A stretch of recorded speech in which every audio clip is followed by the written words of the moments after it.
Iya, kalau Pak Prabowo kan beliau sudah berhitung secara sangat matang soal program kerja, apa yang mau dilakukan, termasuk juga soal efisiensi. Kalau kita mau jujur kan ini awalnya berawal dari efisiensi. Kemudian ada disinformasi soal efisiensi ini bahwa ada biaya operasional perguruan tinggi yang dikurangi. Maaf nih saya potong. Iya. Sebelum kita masuk ke disinformasi, efisiensi, responnya terhadap Indonesia gelap itu gimana? Benar nggak sih ngerasain atau itu cuma karangan aja nih masyarakat? Iya, kalau mau bicara kan harus pakai data, nggak boleh pakai perasaan. Coba cek laporan IMF tahun 2025, akhir tahun 2024, awal tahun 2025. Indonesia itu sekarang negara dengan perekonomian terbesar ke-8. Anda mau bilang negara dengan perekonomian terbesar ke-8 sebagai negara yang gelap? Mau cari negara yang terang seperti apa? Nggak sesuai dengan datanya. Kita mungkin tahun ini ngebalap Inggris dan Prancis. Makanya kita jadi negara dengan perekonomian terbesar ke-8.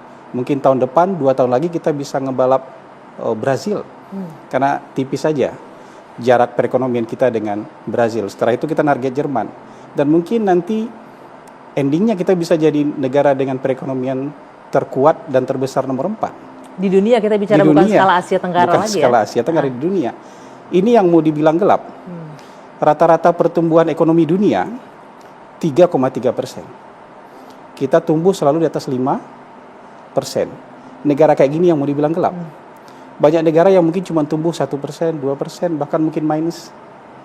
Kalau ada suara-suara sumbang di luar sana yang bilang itu kan data, siapapun kan bisa. Ya terus mau bicara pakai apa? Mau perasaan diadu dengan data? Nggak bisa ya. Oke. Artinya, jadi yang menang mana? Mau menang perasaan atau mau menang data? Jadi menurut saya begini, selain kepalan, yang kita bawa ke lapangan tuh kepala juga harus kita bawa loh. Menarik nih, tidak hanya kepalan teriak-teriak aja, iya, tapi selain juga kepala juga kita harus bawa. Sehingga kita datang dengan sesuatu yang bisa dipertanggungjawabkan, dengan logika yang bisa ditegakkan. Benar nggak Indonesia gelap? Atau ini hanya ujaran ketidaksukaan, ujaran kebencian terhadap pemerintah, yang mungkin juga sebelum pemerintah ini dilantik, mereka juga sudah tidak suka. Kemudian ketika ada 1-2 disinformasi, kemudian diimplementasikanlah, dia realisasikanlah ketidaksukaan itu. Bang Hasan, apakah kita bisa nyebut ini ujaran kebencian ketika hampir semua, kalau kita melihat yang terjadi beberapa hari terakhir ini, mahasiswa hampir di Saya tidak melihat resonansinya dengan perasaan masyarakat. Tidak mewakili perasaan masyarakat. Tidak beresonansi dengan pikiran publik kan? Oke, jadi siapa menurut Anda tuh yang diwakili? Enggak, menurut saya hari ini memang kan ada yang protes. Ada yang turun ke jalan, tapi kan kita bisa lihat sendiri, apakah itu beresonansi dengan perasaan masyarakat? Apakah misalnya efisiensi yang mereka tolak itu beresonansi dengan pikiran-pikiran publik? Saya rasa tidak. Gitu. Oke, tadi disebutkan ada disinformasi terkait efisiensi. Di bagian mananya kalau menurut Anda? Ya itu tadi disinformasi tentang biaya operasional perguruan tinggi dikurangi, beasiswa dikurangi. Ya KIP kuliah dikurangi. Padahal semakin mahal. Arahan presiden jelas. Yang diefisienkan itu kan belanja berlemak aja. Belanja berlemak itu biasanya belanja barang dan belanja modal. Tapi belanja pegawai harus dipenuhi. Belanja layanan publik harus dipenuhi. Biaya operasional perguruan tinggi ini bagian dari layanan publik harus dipenuhi. Beasiswa, KIP, kuliah itu bagian dari layanan publik harus dipenuhi. Bansos, subsidi itu bagian dari layanan publik harus dipenuhi, bukan bagian dari belanja-belanja yang terkena efisiensi. Kalau kita berbicara soal KIP nih, Bang Hasan, kalau kurang lebih di seluruhnya ada 1 jutaan mahasiswa ya penerima KIP ini. Tapi saya mendengarkan aspirasi dari teman-teman mahasiswa, katanya ada sekitar 600-an yang terancam kehilangan atau bahkan tidak dapat lagi melanjutkan KIP. Itu benar apa enggak tuh? Tidak benar sama sekali. Penjelasannya gimana itu? Kok bisa sampai mereka mendapatkan informasi itu? Kita tidak tahu. Kan sekarang ini era media sosial. Kadang-kadang orang melempar isu yang tidak punya dasar, melempar isu di media sosial, kemudian viral, kemudian dijadikan pegangan. Padahal kan sudah dinyatakan berkali-kali tidak seperti itu. Menteri Keuangan sudah bilang enggak. Kepala Komunikasi Presiden sudah bilang enggak. Menteri Sekretaris Negara sudah bilang enggak. Tapi kalau tetap ngotot dengan itu, ya apa boleh buat. Makanya saya bilang, selain kepalan, tangan, kepala juga dibawa. Kepala juga harus kita bawa. Karena ini tidak meresonansi dengan masyarakat, tidak beresonansi dengan masyarakat. Tapi kita tetap harus menghargai ya namanya kebebasan berpendapat, bersuara. Tapi benar juga harus ada yang diperhatikan ketika Jadi datang lebih membawa baik data. bicara dengan data daripada bicara dengan perasaan. Lebih baik bicara dengan data. Nah, kalau kita Indonesia berbicara, gelap seperti itu tadi. Datanya tidak gelap. Oke. Jadi kalau dia ngomong kau saja yang gelap, itu benar juga berarti kalau begitu. Mungkin bahasa saya tidak bisa seperti itu. Kan ada tuh beberapa juga pernyataan-pernyataan dari Mungkin pejabat perasaannya publik. yang gelap, mungkin pikirannya yang gelap, gitu. Oke. Tapi data-data tidak menunjukkan Indonesia gelap. Data Bahkan tidak menunjukkan seperti itu. ada data-data menunjukkan sekarang itu kan pergerakan kemajuan dan kiblat ekonomi dunia itu bergerak ke timur. Sementara negara-negara yang hari ini kita anggap advance, mereka declining. Negara-negara yang tumbuh dan melejit hari itu kan negara-negara di timur, ada India, ada Cina, ya kan? Ada Rusia yang barat tidak mau mengakui Rusia, ada Indonesia. Negara-negara di timur, negara-negara di selatan belahan bumi sekarang sedang melejit maju. Kita lagi mau menuju situasi yang lebih terang benderang nih. Jadi bukan menuju kegelapan kita ini gitu. Data menunjukkan seperti itu. Oke. Nah, berbicara soal efisiensi, mungkin kalau misalnya tidak dirasakan masyarakat dalam arti ini mahasiswa mungkin nggak juga akan berteriak kan Bang ya.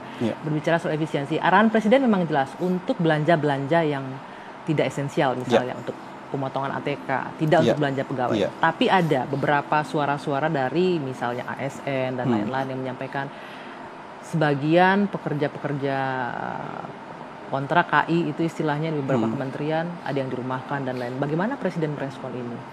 Nggak, arahan di beliau jelas itu. Ya jadi kalau yang untuk tenaga kerja yang esensial, kecuali kan ada juga gini, ada konsultan selesai kontraknya nggak diperpanjang ya selesailah. Ada tenaga lepas yang kemudian memang sudah selesai, ya mungkin saja tidak diperpanjang oleh institusi masing-masing. Tapi yang pegawai ya yang esensial ya semuanya kan dilanjutkan gitu. Jadi biaya gaji mereka itu merupakan kewajiban dari negara dan itu akan ditanggung oleh negara. Menurut saya ini pasti ada shock lah. Pasti ada shock. Ketika orang terbiasa dengan kenyamanan dicabut. Kita kan sering mendengar di publik ya. Ketika akhir tahun kalau sudah masuk bulan Oktober, bulan November, bulan Desember itu hotel-hotel penuh. Ya. Event-event banyak sekali. Kalau ditanya lagi ngapain, ngabisin anggaran. Kata-kata ngabisin anggaran ini kan sering kita dengar gitu. Dan itu bahkan jadi jokes sendiri di dalam pemerintahan ngabisin anggaran.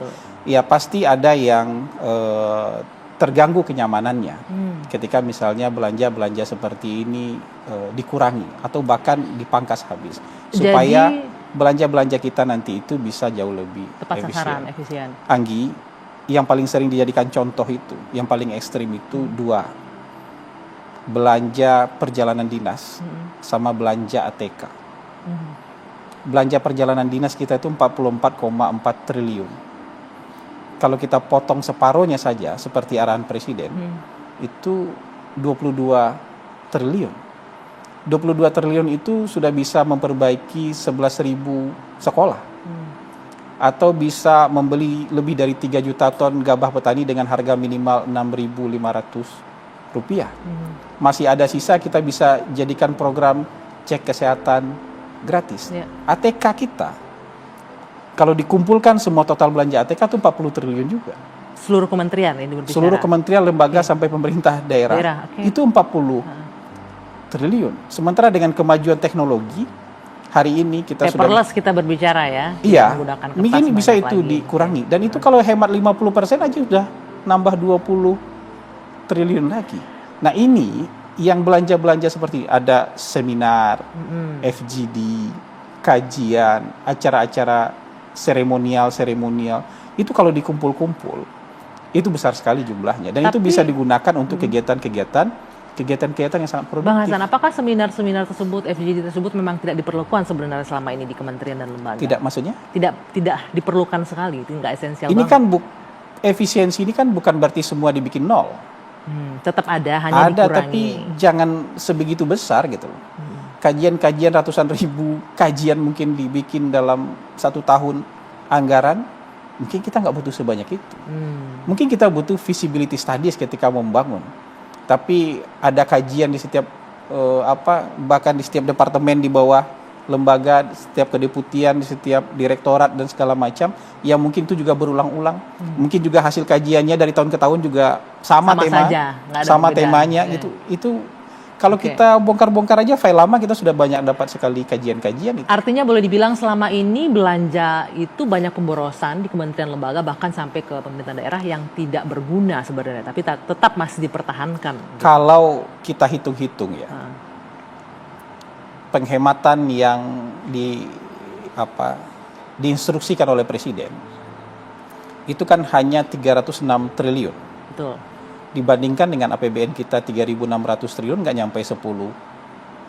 Ya. Okay. Kira-kira 8,5% aja. Dan itu masuk akal. Ini bukan penghematan ekstrim yang dilakukan oleh negara-negara seperti Argentina, pertanyaannya, seperti Amerika Serikat. Gitu, bukan. Mereka lebih ekstrim dari kita. Jauh tapi dengan ekstrim. hanya 8,5%, kenapa seolah-olah nih kayak udah mau kiamat nih, efisiensi luar biasa, teriak semua. Ya kan? Nanti kita jawab, kita bahas nanti. Usai jeda, One on One akan kembali sesaat lagi. Anda kembali di One on One bersama saya Dwi Anggiabirsa. Kita masih akan berbincang dengan Kepala Komunikasi Presiden Pak Hasan Nasbi. Pak Hasan, ini kalau Anda bilang tadi efisiensi yang dilakukan 300-an triliun itu hanya 8,5% dari APBN kita. Tapi kok kenapa ini kayak udah mau kiamat semua nih, efisiensi ini berdampak ke semua lini. Bahkan ada yang menyebutkan bahwa ini pendidikan udah nggak jadi prioritas lagi nih. Gimana nih pemerintah gitu? Kesehatan nggak masuk lagi nih. Justru pendidikan, kesehatan, sumber daya manusia lah ya, itu fokus utama Presiden Prabowo. Kalau kita bicara program prioritas dan program hasil terbaik cepat, hampir semua kita bicara soal sumber daya manusia. Kan infrastruktur sudah ada. Sekarang kita bergerak ke penguatan sumber daya manusia. Jadi nggak bisa bilang begitu. Untuk program ini biaya-biaya belanja pemerintah sebagian besar ini untuk penguatan sumber daya manusia, karena kita mau menuju Indonesia emas itu jangan hanya usianya yang emas. Kalau hanya sekedar usianya yang emas, kita akan sampai di situ, insya Allah. Maksudnya usia 100 tahun itu kita akan bisa aja sampai di titik bisa itu, sampai tapi di titik kualitasnya emas enggak. Okay. Makanya hari ini untuk sekitar 20 tahun yang akan datang, kita benar-benar harus bekerja keras untuk mewujudkan generasi emas itu.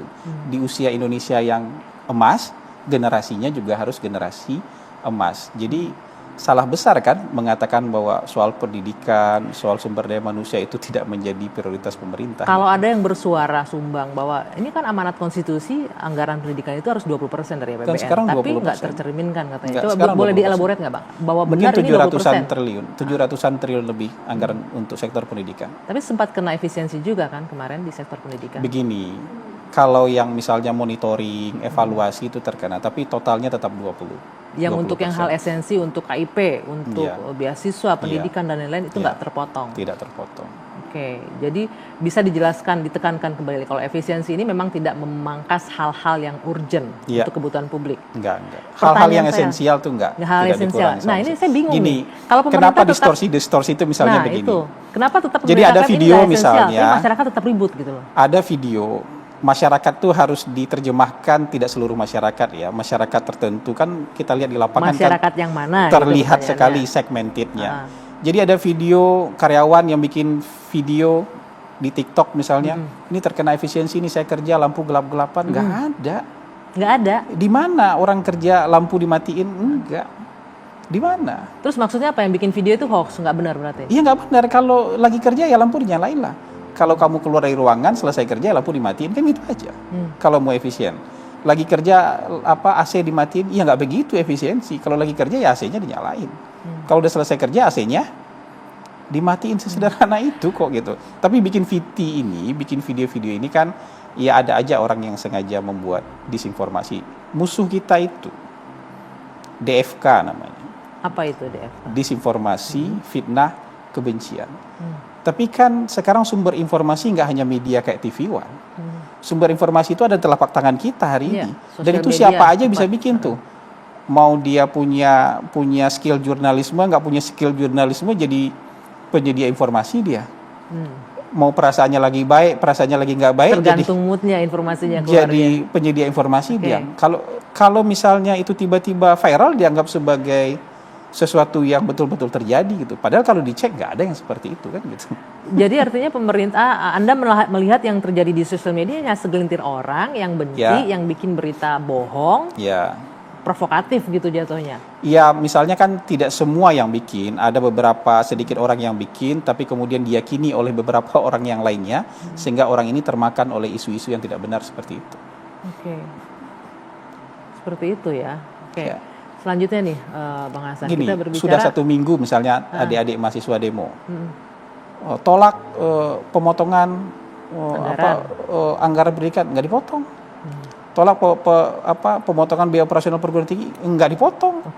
Tolak pemotongan KIP, nggak dipotong. Jadi yang disuarakan itu sudah berkali-kali dibilang itu nggak seperti itu, tapi tetap disuarakan seperti itu. Nah, coba nanti kita bedah satu-satu melebar ya. kemana-mana gitu. Kan ada 13 tuntutan tuh. 13 tuntutan baru beberapa hari terakhir ya, sebelumnya nggak itu kan. Ada di checklist coba, ciptakan pendidikan gratis ilmiah dan demokratis, batalkan pemangkasan anggaran pendidikan.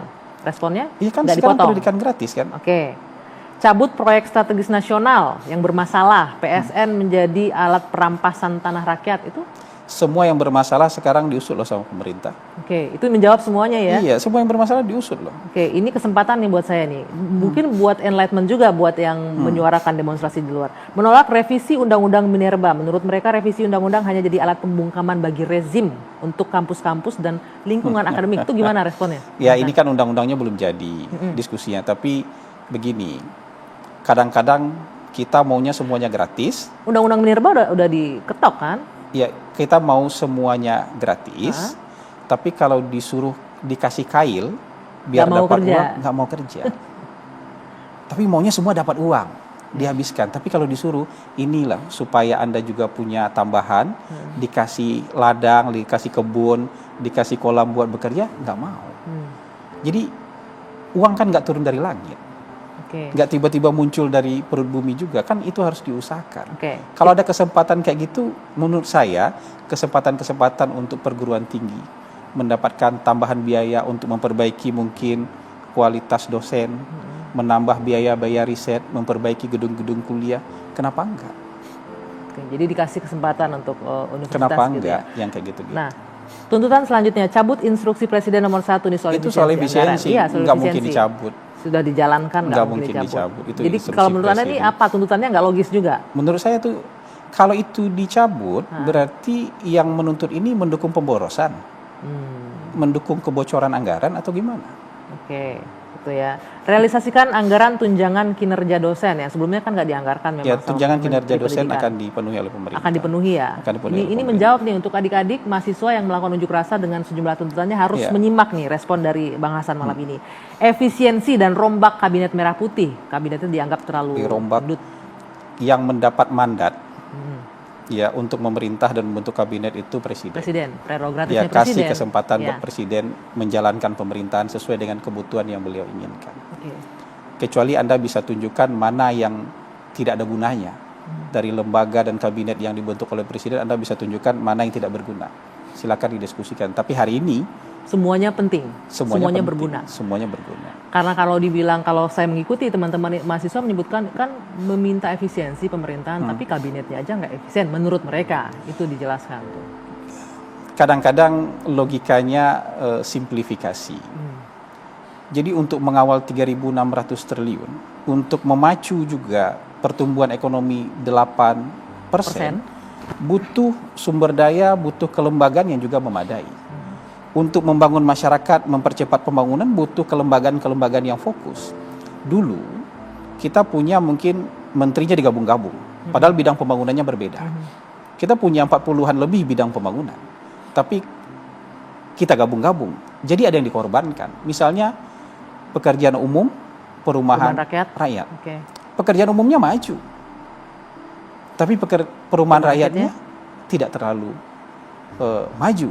Kalau mau fokus, ini harus jalan semua. Pekerjaan umumnya harus maju, perumahan rakyat juga harus, makanya butuh lembaga yang fokus. Lingkungan hidup dan kehutanan juga seperti itu. lingkungan hidup dan kehutanan dua cara menghasilkan pendapatan negara dengan fokus yang berbeda. Dua-duanya bisa menghasilkan pendapatan negara yang luar biasa.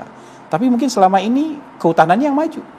Tapi lingkungan hidupnya agak terabaikan. Nah, ini kalau misalnya mereka masing-masing, mereka bisa fokus untuk merealisasikan target-target dari Jadi argumentasi presiden. pemerintah dengan yang kabinet yang terkesan agak gemuk ini adalah untuk lebih fokus di bidangnya masing-masing. Mungkin mereka lihat dari sisi jumlah, tapi dari sisi struktur kementerian-kementeriannya mereka ramping semua. Justru dulu karena disatu-satukan itu badannya yang obesitas. Orangnya sedikit tapi badannya obesitas. Sekarang orangnya ya sedikit lebih banyak tapi ramping-ramping semua. Sehat-sehat semua gitu loh. Berotot semua, bukan yang lamban begitu gitu. Oke. Ada lagi nih Bang Hasan terkait tuntutan mahasiswa. Reformasi Kepolisian Republik Indonesia harus direformasi secara menyeluruh untuk menghilangkan budaya represif dan meningkatkan profesionalisme. Apa respon pemerintah? Ya, reformasi kita dukung. Tidak hanya untuk kepolisian tapi untuk keseluruhan kementerian, lembaga, badan dan segala macam. Jadi tidak hanya merujuk ke satu lembaga tapi semua lembaga harus direformasi. Kalau saya diperbaiki lah. Gitu. Oke, sekarang kalau kita berbicara 100 hari, ini udah lebih 100 hari kerja. Ini juga kan disorotin masyarakat. Puas, tidak puas pasti banyak. Ada respon yang positif dan negatif. Kalau pemerintah ngerasa dengan 100 hari ini sudah melakukan apa saja? Pemerintah itu tidak pernah menargetkan angka tertentu untuk 100 hari. Dan tidak ada arahan untuk punya patokan 100 hari. Presiden bilang target kerja kita 5 tahun. 5 tahun itu kita breakdown ke dalam target tahunan. Target tahunan itu kita breakdown juga ke target bulanan. 100 hari ini kan biasanya peringatan kematian. 3 bulan enggak, 4 bulan juga belum. Juga tidak. Tapi oke lah. Kita nggak bisa juga melarang orang lain. Tapi kan wajar orang menuntut ya. Harapan besar terhadap pemerintahan baru kan ada pasti Bang. Enggak, buat saya itu nggak apa-apa. Dan angka survei kan menunjukkan itu. Ada 3 survei yang keluar dari Kompas, dari Indikator Politik, dari LSI. Rentangnya 79 sampai 85%. Approval ratingnya untuk pemerintahan selama. Jadi kalau ada yang mendukung, saya rasa sebagian besar masyarakat sekarang mendukung dan optimis. Kita belum bicara tingkat keyakinan, karena tingkat keyakinannya di atas 90%. Itu yang menyebabkan sekarang pemerintah sangat yakin dengan program-program yang dicanangkan dan yang sudah berjalan, sudah mulai berjalan, itu akan mendapatkan dukungan dari pemerintah. Itu juga tambahan energi bagi pemerintah untuk segera merealisasikan janji-janjinya terhadap masyarakat. Gitu. Satu lagi yang juga dibahas, evaluasi makan bergizi gratis. Bagaimana? Jawabannya nanti, ditahan dulu. One on One akan kembali. Usai jeda, sesaat lagi. Masih di One on One bersama saya Dwi Anggia. Pemirsa, kita lanjutkan. Sebelum nanti kita bahas itu Bang Hasan yang menarik juga, kabur aja dulu. Pertanyaan saya yang tadi mungkin bisa direspon sedikit terkait ada tuntutan untuk evaluasi makan bergizi gratis. Kalau evaluasinya perbaikan sistem layanan, pemerintah tentu sangat terbuka menerima masukan-masukan. Tapi kalau evaluasi itu artinya harus dihentikan, ini adalah program prioritas dan program hasil terbaik cepat yang diusung oleh Presiden Prabowo. Beliau harus menunaikan janjinya.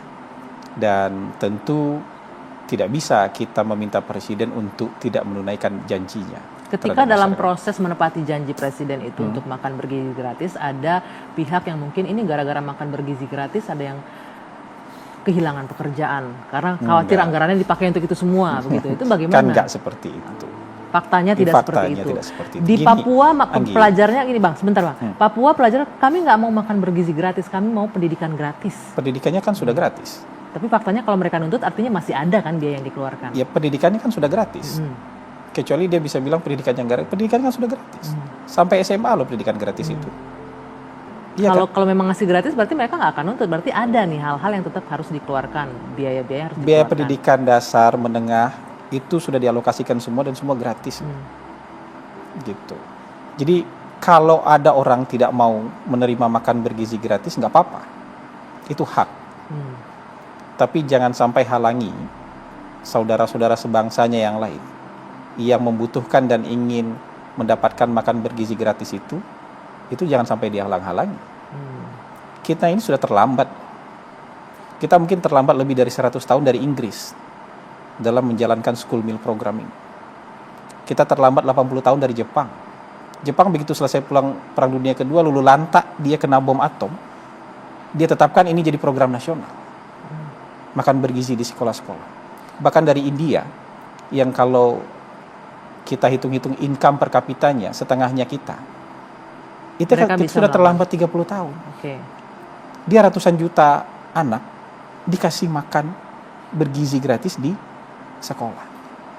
Kita kan nggak heran banyak CEO perusahaan-perusahaan, terutama perusahaan teknologi dunia, mungkin produk makan bergizi gratis 30 tahun yang lalu. Kita baru mulai hari ini. Tapi kita masih punya waktu karena kita mau menyongsong Indonesia Emas 20 tahun. Okay. 20 tahun lagi. Tapi sudah sejauh mana ini realisasinya makan bergizi gratis? Karena banyak juga daerah-daerah yang ngerasa ini belum kebagian nih. Ya kan tahun anggarannya Pak Prabowo baru dimulai 1 Januari tahun 2025. Tanggal 6 sudah kick off makan bergizi gratis. Hari ini mungkin sudah lebih dari 700 satuan pelayanan pemenuhan gizi yang ada di Indonesia. Dan mungkin sudah melayani lebih dari 1,5 juta masyarakat. Ini secara bertahap setiap minggu kan bertambah. Okay. Sehingga nanti bisa dicapai total penerima manfaat ini 82 juta penerima manfaat. Itu mulai dari ibu hamil. Ibu hamil, anak-anak yang balita, prasekolah, anak sekolah sampai anak SMA. Oke. Gitu. Kalau ada yang bicara begini nih, saya kembali ini menangkap pesan dari masyarakat ya, Bang Hasan, mungkin bisa direspon. Pesan dari masyarakat itu harus dikurasi ya. Iya. 1-2 orang, 1-2 kelompok atau masyarakat secara keseluruhan. Oke, kita berbicara mengenai di sosial media yang berbicara banyak. Kami lebih baik mendapatkan pekerjaan deh daripada makan bergizi gratis. Ada itu yang kan, makan bergizi gratis tapi orang tuanya di PHK gitu. Itu kan bukan dua hal yang saling mematikan. Dapat pekerjaan dan makan bergizi gratis bisa jalan dua-duanya. Ada kan yang jangan kami di PHK makan bergizi gratis tapi orang tuanya di PHK. Di PHK karena begitu. Apa? Diberhentikan dari pekerjaannya. Diberhentikan dari pekerjaan gara-gara apa? Gara-gara nggak bisa kerja kah? Atau gara-gara apa? Masa gara-gara makan bergizi gratis terus ada orang diberhentikan kerja kan? Ini tadi logika yang harus kan harus kita bangun. Bahkan justru di dapur makan bergizi gratis itu menyerap lapangan pekerjaan. Satu dapur itu mungkin menyerap sampai 50 orang. Orang yang bekerja di dapur itu. Belum lagi vendor-vendor yang jadi supplier dapur, vendor telur mungkin, sayur, vendor beras, vendor ikan, vendor ayam, vendor bawang, segala macam. Jadi pemerintah yakin ini malah membuka lapangan pekerjaan. Membuka lapangan pekerjaan. Jadi menurut saya cara berpikir, logika itu harus ditegakkan. Masa iya gara-gara makan bergizi gratis kemudian ada yang kena PHK. Kena PHK mungkin kena urusan lain. Tapi jangan kait-kaitkan dengan program makan bergizi, bergizi gratis. Kita lanjut ke hashtag kedua nih Bang Hasan. Kabur aja dulu. Bagaimana pula merespon ini? Ini ada bentuk pesimisme dari generasi muda kita yang ngerasa Indonesia udah nggak menjanjikan lagi untuk mereka mencari pekerjaan. Satu, nggak tahu ya apakah benar seperti itu. Banyak juga kemudian yang bikin bahwa ada tadi kita lihat sama-sama tadi ada istri yang lagi hamil yang harus dibiayai, ada anak yang pendidikan harus dipenuhi segala macam, dan itu nggak mereka bisa dapatkan di tanah air. Saya bisa, mungkin masyarakat juga ngerasa ini gelisah nih, yakin nggak nih Indonesia bisa memenuhi itu? Jadi kan berpikir seperti itu, ini juga jadi sorotan di luar. Tadi soal angka-angka ekonomi kita saya sudah kasih tahu ya, dan itu jauh lebih baik dari banyak negara di dunia. Bahkan ketika keluar dari COVID, mungkin kita salah satu dari 4 atau 3 negara terbaik yang paling cepat pulih dari COVID. Tapi negara tidak pernah menghalang-halangi warga negaranya untuk merantau atau mencari peruntungan di tempat lain. Sebelum ini pun kita mungkin punya jutaan, mungkin hari ini kita punya 9 juta diaspora di luar negeri yang mencari makan, mencari peruntungan, mencari hidup, nggak apa-apa, tidak pernah dilarang kok. Tidak ada masalah dengan itu. Tidak ada masalah dengan itu kok. Nggak gitu. Kabur aja dulu, udah kabur nggak usah balik lagi gitu, nggak seperti itu responnya ya? Iya, kita nggak seperti itu. Jadi kalau mau merantau kan bagus, ya kan? Apalagi kalau sukses di perantauan kemudian bisa membantu keluarganya di kampung, bisa membantu kampung halamannya, itu jauh lebih bagus. Membangun Indonesia itu nggak harus ada di sini kita. Banyak juga diaspora kita di luar punya kepedulian yang sangat besar terhadap bangsa ini. Dengan networkingnya, dengan kapital yang dia miliki, dengan segala macam yang dia punya, dia membantu Indonesia. Jadi kita bisa berada di mana saja. Penjelasan Anda ini adalah dari orang yang sangat berpikiran positif. Tapi kita nggak bisa menampik juga ada orang berpikiran negatif bahwa Indonesia nggak menjanjikan lagi nih untuk mencari pekerjaan di sini, di tanah air. Peluangnya nggak ada lagi. Pesimis banget gitu loh. Ya, kita kan nggak bisa melarang orang pesimis. Saya hanya bisa menyajikan angka-angka itu loh. Angka-angka supaya bisa berpikir objektif gitu. Kalau pakai emosi itu, hari ini kita kena PHK, karena salah kita bisa nyalahin pemerintah loh. Karena kalau lagi emosi gitu loh. Tapi kalau memang mau merantau nggak apa-apa. Cuman kalau dari pemerintah pesannya, kalau merantau itu sebaiknya ada skill.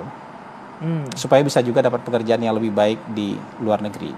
Kalau mau merantau itu harus dengan prosedur. Maksud saya tuh supaya Jangan tidak jadi pendatang ilegal, jangan Oke. jadi, karena nanti susah dapat perlindungan. Gitu, akan ada masalah dan segala macam, itu jadi PR lagi gitu. Tapi kalau selama prosedurnya bagus, skillnya ada, niatnya juga merantau untuk mendapatkan kehidupan yang lebih baik, hasil lebih baik, nggak ada yang bisa melarang, termasuk negara nggak bisa melarang Jadi itu. kabur aja dulu, why not gitu dong?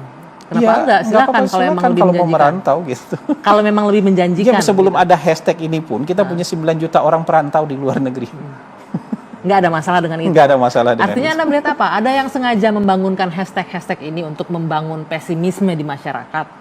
Saya yakin tidak beresonansi dengan perasaan publik. Nggak mewakili perasaan publik Tidak juga. mewakili perasaan publik. Tapi cukup banyak berarti ya yang nggak mewakili perasaan publik, tapi gaungnya cukup kuat di sosial media kalau Ya kita kan perhatikan. sosial media belum tentu itu mendekati apa yang terjadi di dunia nyata.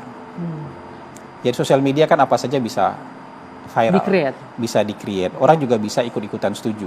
Oh ya setuju, mari kita keluar. Tapi kan belum tentu dia pergi keluar juga. Apakah sampai hari ini kita sudah melihat ada gelombang eksodus dari Indonesia keluar? Oke. Jadi Anda nggak yakin bahwa itu ada ya memang kondisi seperti itu gitu ya? Kalau ada yang mau keluar, jangan Silakan. dilarang. Nggak apa-apa. Silakan Terbuka, itu pergi nggak aja, apa-apa. kabur aja dulu silakan. Jangan gitu. dilarang, jangan Oke. dilarang. Kemudian ada lagi nih Bang, yang membuat konten. Ini lagi-lagi kita bicara di sosial media ya. Kita paham bahwa literasi digital masyarakat itu kan masih harus ditingkatkan lagi. Dan ada konten-konten seperti itu akan membangun persepsi di masyarakat. Contoh, di Indonesia untuk fresh graduate syarat mencari pekerjaan minimal usia harus sekian, maksimal sekian. Minimal harus punya pengalaman, misalnya 6 bulan, namanya fresh graduate, gimana harus punya pengalaman? Mungkin itu yang juga Mungkin dia digaungkan. ketemu di satu kantor seperti itu kemudian digeneralisir. Menurut saya Tapi itu faktanya memang seperti itu kan, nggak cuma satu kantor kalau Enggak, begitu banyak sekarang. contoh-contoh yang hanya dirasakan oleh individu tertentu kemudian dianggap itu berlaku umum. Kalau kan intinya kan banyak sekali kantor-kantor yang terima fresh graduate, bahkan terima orang magang belum lulus diterima untuk uji coba dulu di kantornya dia. Magang. Kalau untuk bekerja kan ada syaratnya usia maksimum. Ya di kalau Indonesia. misalnya dia butuh yang lebih advance itu dia kasih syarat pengalaman. Tapi kalau dia butuh fresh graduate banyak sekali yang butuh. Tapi dia pakai fresh ini graduate. menarik sebenarnya Bang. Apakah tidak terbersit untuk mengevaluasi Nggak, nih kalau syarat misalnya pekerjaan umur terutama? orang yang mau Ya. bekerja, ya kemudian harus pengalaman, Anggi nggak bisa masuk TV One. Nggak bisa masuk di pekerjaan sebelumnya juga. Karena kan kita pasti masuk di pekerjaan pertama itu tanpa pengalaman. Oke. Saya juga nggak bisa seperti ini kalau harus punya pengalaman dulu. Saya belum pernah punya pengalaman jadi kepala kantor komunikasi. Nggak bisa dibandingkan atuh. Kalau begitu kan background politik juga menentukan. Ya kan? artinya ketika saya juga bekerja dulu di awal-awal Tetap sebagai harus. konsultan politik, nggak ada punya pengalaman jadi konsultan politik juga. Betul. Oke, baik. Selanjutnya ini setelah ribut-ribut kabur aja dulu Indonesia gelap, kemudian Presiden Prabowo melakukan reshuffle di tengah gejolak yang sedang terjadi. Apakah ini bentuk respon dari Presiden atau seperti apa? Nanti kita jawab usai Iya, jeda. iya, iya. Sesaat lagi, One on One akan kembali untuk Anda.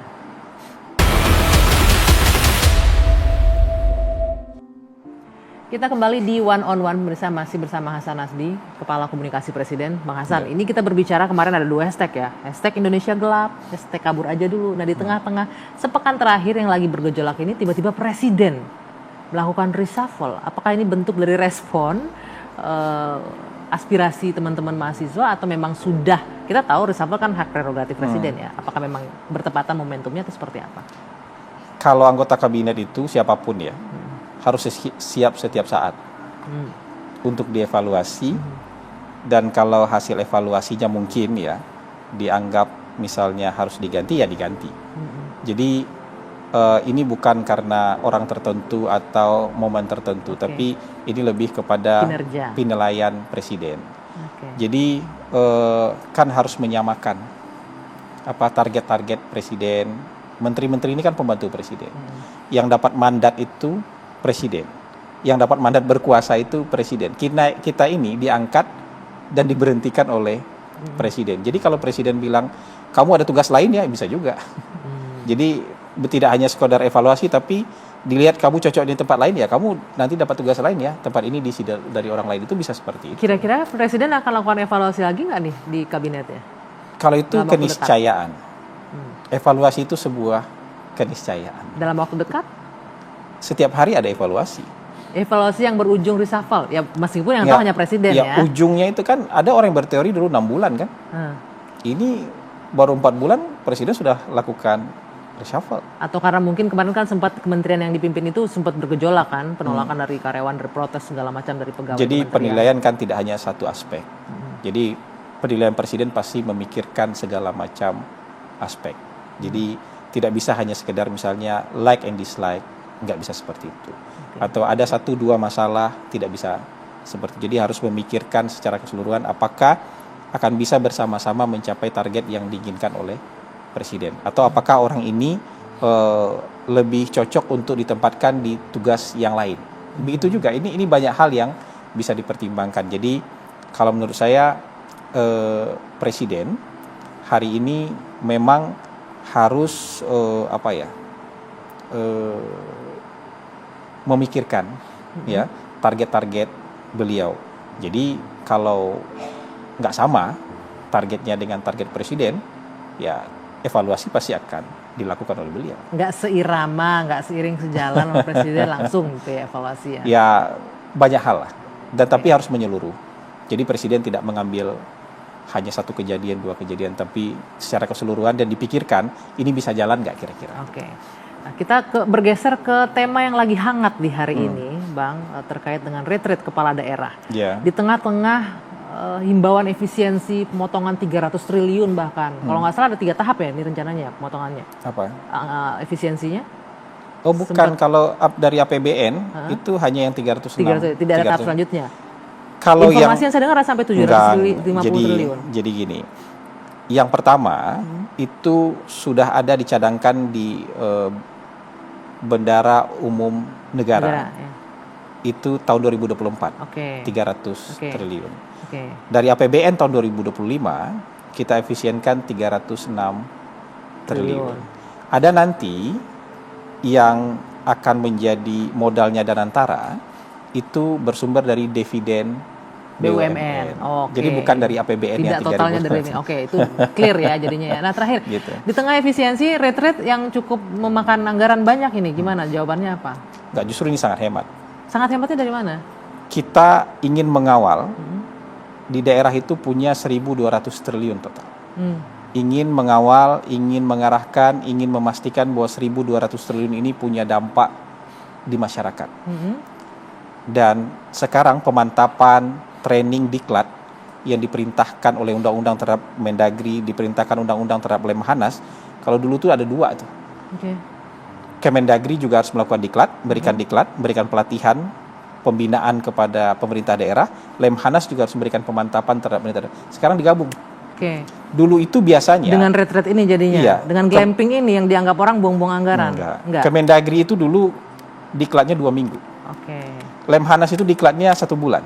Sekarang dua-duanya digabung. Kemendagri bekerja sama dengan Lemhanas, diklatnya 7 hari. Jadi ini jauh lebih efisien. Lebih efisien. Baik. Terima kasih Kepala Komunikasi Presiden Bang Hasan Nazri. Terima kasih atas waktunya. Mudah-mudahan apa yang kita perbincangkan tadi memberikan penjelasan yang semoga menjawab pertanyaan dari para masyarakat. Jadi nggak ada salah paham lagi. Terima kasih. Selamat malam Bang Hasan. Terima kasih. Kita akan jumpa lagi pemirsa di One on One pekan depan. Saya Dwi Angia. Selamat malam. Sampai jumpa.